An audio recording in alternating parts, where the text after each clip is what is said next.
Sejam bem-vindos ao canal da FEAM, irmão Anselmo, para mais esse estudo do livro Consolador, e que Deus nos abençoe, que Jesus nos ilumine, continue nos iluminando, para a gente ter uma intuição tranquila, para poder passar com tranquilidade, com amor e com muito respeito esses ensinamentos maravilhosos que o Emmanuel nos traz no livro Consolador, dele e do Chico, um livro que dá continuidade ao livro dos Espíritos, e que fala para a gente da ciência, filosofia e religião, que é o tripé básico da doutrina.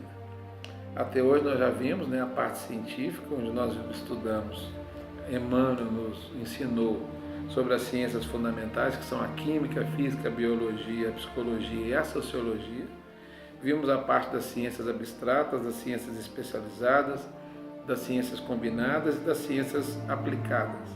Entramos na filosofia, que nós estamos agora. Vimos o item 2.1, que é a vida, o aprendizado, vimos a experiência e a transição, vimos o item 2.2, que fala sobre o sentimento, onde Emmanuel nos elucidou sobre a arte, a afeição e o dever.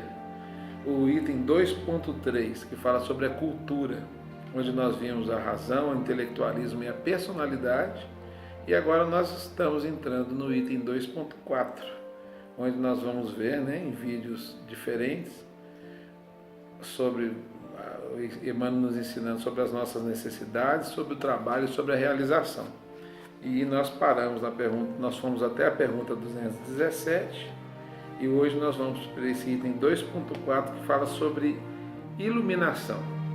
E o primeiro item da iluminação é o 2.4.1, que é a necessidade, pergunta 218, que é a seguinte: a propaganda doutrinária para a multiplicação dos prosélitos é a necessidade imediata do Espiritismo? Olha, foi perguntado para o Emmanuel que se essa necessidade imediata do Espiritismo é ficar fazer propaganda dele através de palavras, de conversa. Resposta: de modo algum.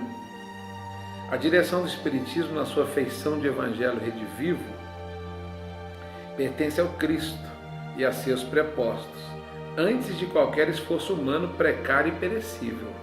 A necessidade imediata dos arraiais espíritas é a do conhecimento e a aplicação legítima do Evangelho da parte de todos quanto militam em suas fileiras, desejosos de luz e de evolução.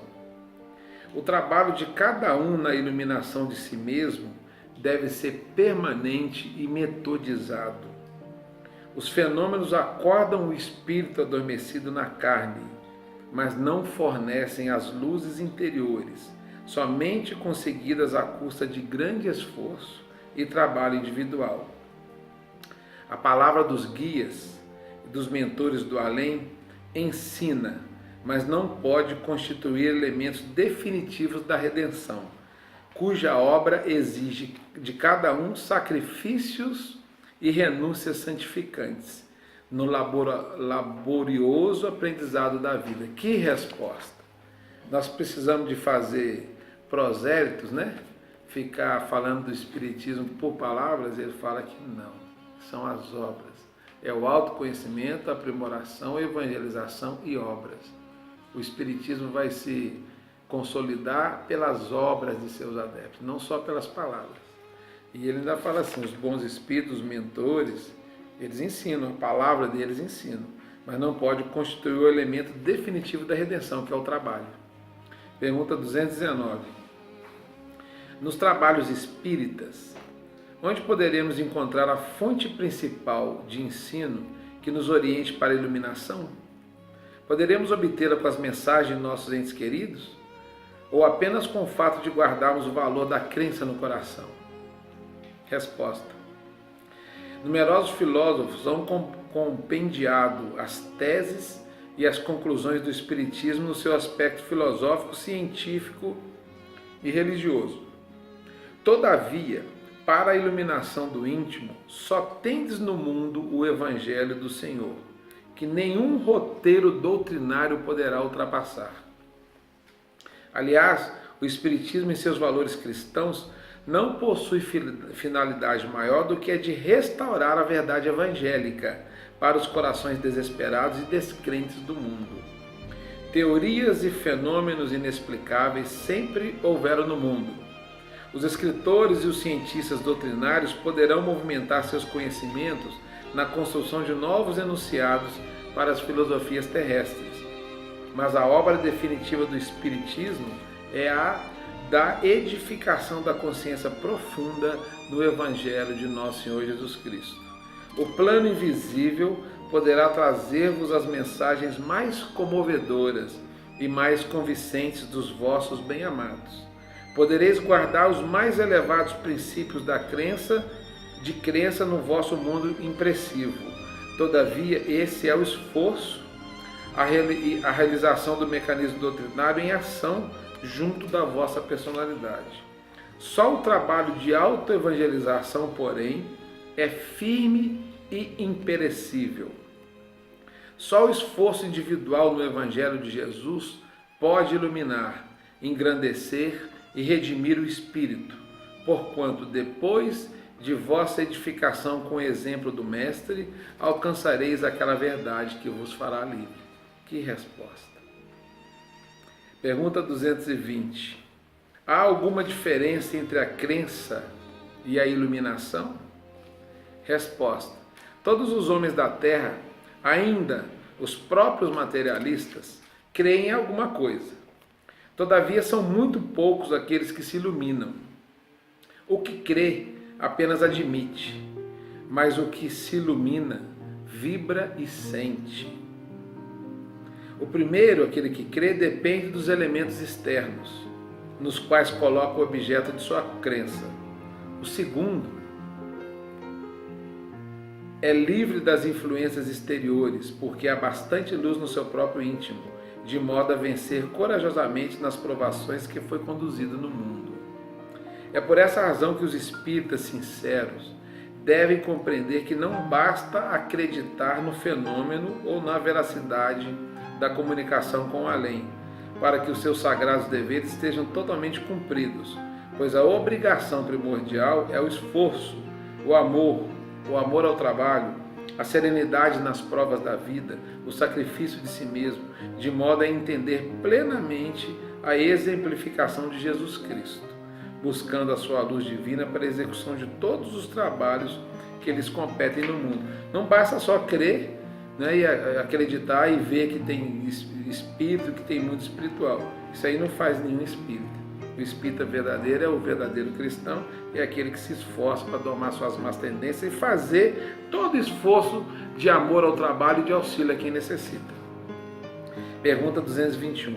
A análise pela razão pode cooperar de modo definitivo no trabalho de nossa iluminação espiritual? Que bacana essa pergunta. A análise, usar o crivo da razão, passar pela razão aquilo que a gente vê e ouve, pode cooperar de modo definitivo no trabalho de nossa iluminação espiritual? Resposta. É certo que o homem não pode dispensar a razão para vencer na tarefa confiada ao seu esforço no círculo da vida. Contudo, faz-se preciso considerar que essa razão vem sendo trabalhada de muitos séculos no planeta pelos vícios de toda sorte. Temos plena confirmação desse acerto no ultrarracionalismo europeu, cuja avançada posição evolutiva ainda agora não tem vacilado entre a paz e a guerra, entre o direito e a força, entre a ordem e a agressão. Mais que em toda parte do planeta, a razão humana ali se elevou às mais altas culminâncias da realização e, todavia, desequilibrada pela ausência do sentimento, ressuscita a selvageria e o crime, embora o Fausto, a grandeza daquela civilização, a grandiosidade, não grandeza espiritual. Reconhecemos, pois, que, na atualidade do planeta, toda a iluminação do homem há de nascer de tudo no sentimento. O sábio desesperado do mundo deve voltar-se para Deus como uma criança humilde para cuidar dos legítimos valores do coração, porque apenas pela reeducação sentimental, nos bastidores do esforço próprio, se poderá esperar e desejar a reforma das criaturas. Ele fala que a razão não pode ser dispensada, a gente tem que passar tudo pelo critério da razão, mas a razão sem a sensibilidade faz guerra, faz tristeza, faz dor. Então tem que usar a razão sim, mas equilibrada com o sentimento. Pergunta 222. O que significa o chamado toque da alma, ao qual tantas vezes se refere os espíritos amigos? Toque da alma. Resposta. Quando a sinceridade e a boa vontade se irmanam dentro de um coração, faz-se no santuário íntimo a luz espiritual para a sublime compreensão da verdade. Esse é o chamado toque da alma. Quando essa verdade e a sinceridade e a boa vontade se alojam dentro do coração. Esse é o chamado toque da alma. Impossível para quantos perseverem na lógica convencionalista do mundo ou nas expressões negativas das situações provisórias da matéria em todos os sentidos. Pergunta 223. Há tempo determinado na vida do homem terrestre para que se possa ele entregar com mais probabilidades de êxito ao trabalho de iluminação? Tem uma hora certa para isso? Para a gente se entregar ao trabalho de iluminação? Resposta. A existência na Terra é um aprendizado excelente e constante. Não há idades para o serviço de iluminação espiritual.